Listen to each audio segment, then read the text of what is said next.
G2 Esports smashed their way through Gen G in the World Championship quarterfinals, picking up a 3-0 series win and earning a semi-final matchup against Damwon Gaming. Both during and after the series, all anyone could talk about was Caps, and for good reason. Back up and with the ammo, oh my god! Oh, that is disgusting! It's nothing new for Caps to be the center of attention. He's been turning heads ever since he entered the pro scene with Dark Passage of the TCL, then burst into the LEC with Fnatic once he had turned 17. Since then, he's earned 6 straight LEC championships and 3 LEC MVP awards, 1 MSI trophy and MVP, and 2 straight trips to the World Championship finals. In the most recent LEC rap battle, his name got dropped almost as much as the beat itself. You won't find many people willing to argue that Caps is the greatest Western player of all time. So far at the 2020 World Championships, Caps is continuing to build up his legacy, carrying his team with relentless playmaking and aggression. Only one other team at Worlds has relied so much on its mid laner, with LGD's Jie posting slightly higher kill participation and damage share. But Caps' 609 damage per minute eclipses Jie's and is first among mid laners at Worlds and 4th overall, behind Ruler, Jackie11 and Huangfeng, all bot laners.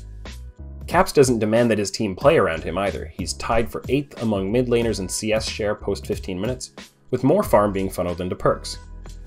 Statistically though, there's a gaping hole in Caps' performance profile. His laning phase numbers are actually really low. Among the 4 semi-finalist mids, Caps stands out with the worst gold plus experience difference at 10 minutes. His -161 has him ranked 12th of 16 among Worlds mids, which really caught me off guard, so I went on a journey to explain it. The first place I looked was matchup adjustment. I calculate matchup adjusted laning stats by gathering data from global Diamond 1 Plus solo queue, calculating expected gold and experience differences at 10 minutes for every head-to-head champion matchup in a given role on a given patch, and then subtracting the expected gold plus experience difference from the player's actual gold plus experience difference in each matchup. There are some issues with using solo queue data this way, but the benefit is that we can restrict the matchup data to a single patch and gain far higher sample sizes. I only use solo queue data this way if I can get a minimum of 30 games of data per matchup, though I'll sometimes use a previous patch if the champions involved weren't meaningfully changed. If you only use pro data to find expected values for your matchup adjustments, you'll often find fewer than 10 games to base the adjustment on, which can allow individual games to have far too much influence. To me, that's more problematic than the solo queue versus pro play crossover issues, at least for the laning phase. So the formula for matchup adjusted GXD is actual GXD minus expected GXD, calculated for each game and then averaged. Coming back to Caps, let's see how matchup adjustment changes his numbers. Unfortunately, we don't get much movement. The main beneficiary of this approach is actually Angel, whose number jumps from -32 raw to +105 adjusted. And in fact, Angel and Caps played 3 games against each other in the group stage, with Angel outperforming his expected GXDs in those games by an average of +273. That's not a great look for our European hero. So does all of this mean that Caps is a weak laner? That depends how much you let the numbers dictate your conclusions. I get a lot of questions about how to be a better data analyst in LoL, and the first piece of advice I always give is, learn to understand the game itself more deeply. To really untangle Caps' early game numbers, we need to go to the VODs. If you study Caps in the early game, one thing stands out pretty clearly. He's incredibly map active, always looking for chances to leave his lane. Obviously, Caps wants to make plays into the side lanes when he's on a champion like Twisted Fate or Galio, but he also spends a fair amount of time roaming defensively, even on champions like Syndra, to get information about the enemy jungler and defend Jankos' jungle camps. He just has to hold on as we see Caps spending a ton of time and utilizing that wave pressure just to check if the Krugs are still up and available. That kind of map movement is helpful for his team, but it reduces his personal lane pressure and opportunities to chip away at turret plates, for example. Playing outside of your lane can have a lot of different outcomes. It might gain you a big personal reward from a kill, or it might pressure the opponent out of their lane or the jungle and give your teammates a reward while costing you in your own lane. Or it might fail completely and set you way behind.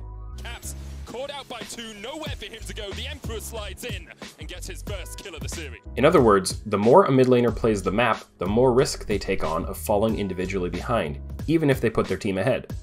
Standard conservative laning is far more reliable, but it gives the mid laner less direct influence over the early game. Even if his plays haven't always been successful, Caps has definitely not lacked for early game influence. He's averaging 1.9 kills plus assists at 10 minutes, and often going deep into the side lanes to find them. Caps has intentionally taken on more risk in his laning style in order to benefit his team, which is a big reason why his individual numbers aren't great. And for what it's worth, it's fair to say that Jankos' laning phase struggles have set Caps back as well. Jankos steps up to take the enemy chickens, but Jankos! At Worlds so far, G2 have found success when Caps is equipped to roam successfully, and they've struggled when he can't roam or when his roams fail. Does that description remind you of anyone?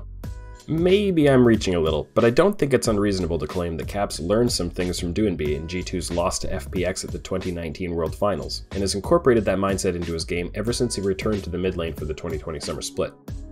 That ability to identify and follow through on opportunities to evolve, adapt, and grow is something that sets great players like Caps apart from the rest of the field. G2 will face a really stiff challenge against Damwon in the semifinals. If you want to know why, go watch the Run It episode we did on Damwon 2 weeks ago. But G2 have surprised us before, and if they do it again, I guarantee that Caps and his map-active, risk-taking, playmaking style will be at the very heart of it.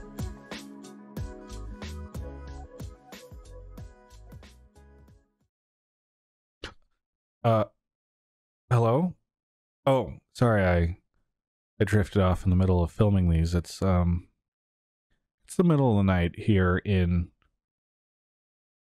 California. I'm in California, right? Yeah, I'm in California, and Shanghai is where Worlds is happening, and I'm essentially in Shanghai time zone. It's not going well. It's been 3 weeks. I'm losing my mind. The only thing that is keeping me sane are the amazing products that Alienware has provided me for my sponsorship, which you can check out at alienware.com/Travis. There's a link in the video description below, and there's a discount code Travis10 off Q3. It's very important that you listen to this message, because I'm going to forget it soon as I fall back asleep. But yeah, go check them out. Also, please subscribe to the channel. I always forget to say that. I am sacrificing years off my life to provide you with this coverage, so the least you could do is subscribe to the channel. Also, thanks to DraftBuff for sponsoring our Worlds coverage. There's a link in the description below too.